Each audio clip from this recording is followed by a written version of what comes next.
দাদা মানে কি ফৰেষ্টৰ হেৰি কৰা গৈছে নেকি এইটো কিহৰ কাৰণে আপোনালোকে উল্টাই ফটো মাৰিছে কিহৰ কাৰণে কিয় ভিডিঅ' কৰিছে আপুনি গণেশ পূজা ফৰেষ্টৰ মিলে গণেশ পূজা পাতিলে এনেদৰে আহে নেকি কালেকশ্যনত আহিছে ক'ৰ পৰা আহিছে আপোনালোকে কোন ডিষ্ট্ৰিক্টৰ পৰা আহিছে কোন ডিষ্ট্ৰিক্টৰ পৰা মানসৰ পৰা আহিছে ঠিক আছে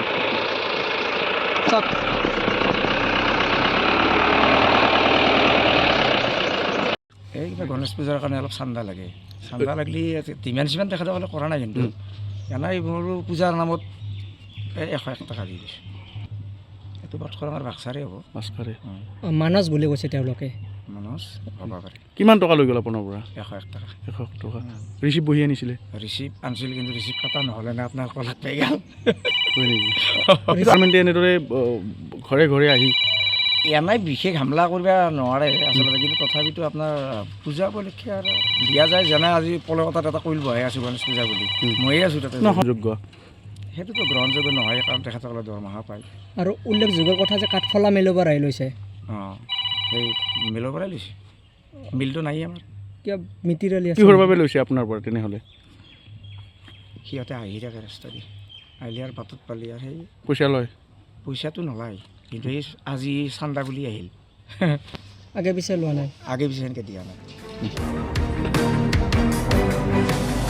গণেশ পূজা ন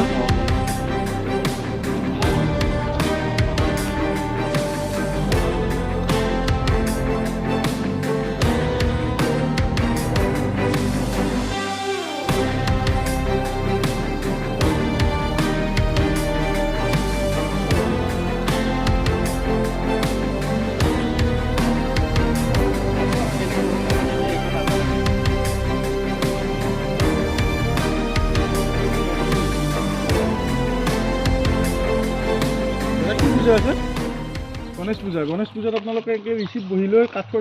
মিলে হয়নে নহয় মাত দিয়কচোন অলপ দাদা